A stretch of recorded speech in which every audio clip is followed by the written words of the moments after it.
Carter's Valley. It's far away, and before I'm finished, I believe that you're going to have a overall view of some of the most beautiful containers and plants that I think I've ever experienced. And Jeff Calton, you are the man of the hour, and I've waited to see this for a long time. Well, I'm glad you're here. And the succulents are fine. It's a very popular group of plants now. It's a thing. Yes, I understand. It's a thing, and they're very easy. The only problem with them, people tend to love them to death. You really want to neglect them, not give them a lot of care. Yeah. And very little water. Very little water. This container is mostly echeverias and one little aloe right here. Echeverias are easy. They'll flower. You have nice flowers on them. They require a high amount of light. Outside they're fine. Indoors they give me problems. I don't have the light for them, but they perform very well. They're very photogenic. They give you a look. They give you a look you can't get with something else, and they're just fun. They are not winter hardy at all. I take them in or give them away when it drops down to about 40, when the nights are 40. Cold weather will get them. Cold and wet will wipe them out very quickly. Heat doesn't bother them. It's just sunlight and fast draining soil, and you'll have terrific success. And I say they're loving this morning sun. They are. These get sun until about 2 o'clock, but these are echeverias, some agaves. This is a Ming thing cactus, very slow. I've had this forever. And some of these you do take in. Some of them I do take in, like this. None of the echeverias. Okay. None of the echeverias because you can find them most anywhere. They're cheap, and I just treat them as an annual. Isn't it wonderful to see that beautiful pink bloom? These are nice. They're fun. These are Adenium obesum, a desert rose. And people grow them not only for the flower, but for the caudex trunk. You take them out of the pots, bare root them to expose that caudex even more. These are easy because in the winter you bring them in, you do not water them at all winter. Yeah, that's a good thing. Put them in the closet, put them in a corner, forget about them till spring. These get more sun here. I like agaves, so I have a lot of agaves here. They're very painful. They'll take 35 to 40 years to flower, and then they will die. They flower one time and then they die. Wow. But when they die, they leave you lots of pups. And that is called? They're monocarpic. And they'll flower once and then they die. Okay. This looks like an agave, but it's not. It's a dickia right here. They're vicious. Looks like an alligator. Yeah, they're vicious. But any of the agaves are easy. They're just painful. With this, they like it. That's how you recognize an agave. It has spines. Well, a lot of them have spines, but they have this rosette. They're pretty obvious. Okay. Then this. This, of course, is an aloe. It's getting ready to flower. Yeah, but now this is neat. That's another aloe. It's called swordfish. Okay.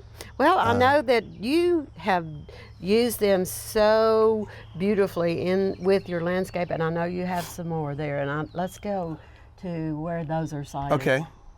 This is a slab garden that my friend and cohort Dylan Morgan made. I did not build this one, but he used fragments for a sort of a post-apocalyptic kind of thing.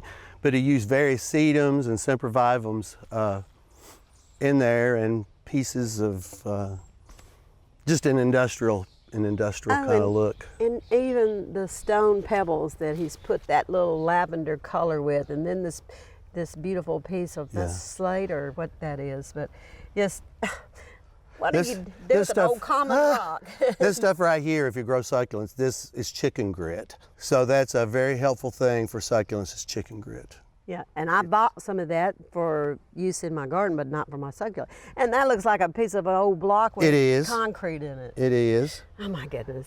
It's from a wall tear down. Yeah. So you repurposed, and now it's become a work of art. Yep. These do very well. You just have to be careful what you plant in them, because they do dry out quickly and they do get hot and they get cold. Well, that's just simple research. Yeah. Tough, durable plants. Don't get too attached to them because they could very easily die. We have stepped out of the sunlight into this shade, Jeff, and this is a beautiful arrangement. And tell us about what is getting as far as exposure to sunlight, and then give us a total of the plants there. Okay. These, they're in shade till right after lunch, and then they cook right on till the sun goes down. So they'll get a lot of hot, direct sun that won't phase them at all. We have euphorbias in here that They like it hot. More agaves, elephant bush, ghost plants. Trying to give kind of a coral reef look, so that's why we use the octopus. Yeah, an octopus. But this pot is very heavy, so I was worried at first that it was getting too much shade, but there's no way I could move it. We'll dismantle this. I'll be giving all these plants away for friends to be propagating, then I can get fresh plants next year. Creativity award. I got those funnels on a clearance rack for a little, and I knew I could use them for something. And succulents, you can grow succulents in anything. They don't need much soil Old at tennis all. shoe. Yeah, I've done that too, but they don't need much soil at all. These are pork and beans. They're normally very red, but we've had a lot of rain, so they haven't colored up. They need to be stressed. And you have a natural drainage. Natural drain. Oh, that is just... And this is a kalanchoe right here.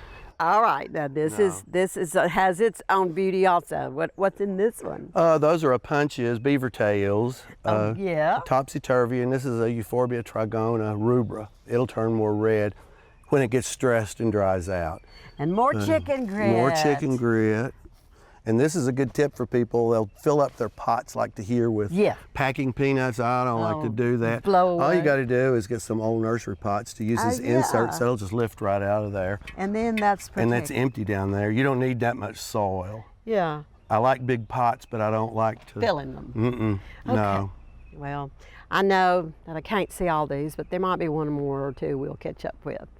Well, Jeff, I think I've seen it all now. And you know, when I look at this and think about a grill and how the succulents like it hot, and then you've got the lava rock there, it looks like charcoal. Yeah. So, goodness, Guy, tell us about that one. That was my mother-in-law's old grill. She was moving, and that was in her throwaway pile.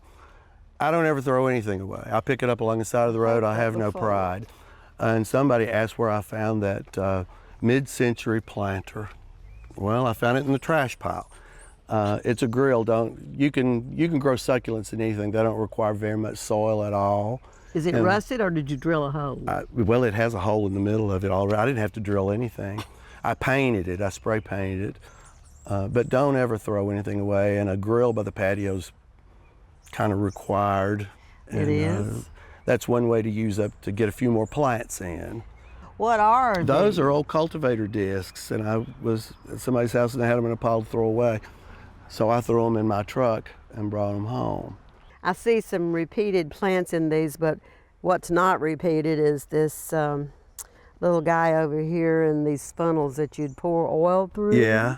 You twisted them together. I did, and I thought it would be a fun project, but it was the dumbest thing ever because it's very top heavy.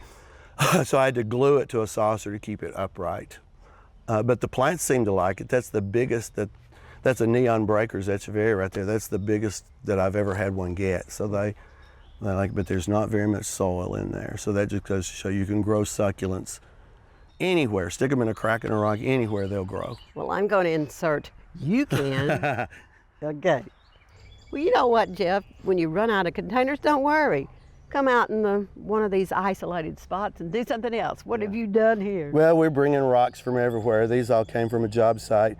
These are all hardy succulents. They're kind of a mess now after that heat. It's mainly sempervivum, some cactus, more sedums through there, some Chinese dunce caps, Oristachus down here, and scattered around. This has not been in very long, but give it another season or two and it'll just be full. Okay. And running over. I think you've done a wonderful job. I love the succulents. They're a lot of fun. It's just, I can't give you enough adjectives to tell you how much I've enjoyed this, and I look forward to this day. Thank you. Really thrilled that you're here. But the succulents are fun. More people should use them. Even people who think they're art gardeners or they say they don't have a green thumb, get succulents. Give them light and no water and you're good to go. For inspiring garden tours, growing tips, and garden projects, visit our website at volunteergardener.org or on YouTube at the Volunteer Gardener channel, and like us on Facebook.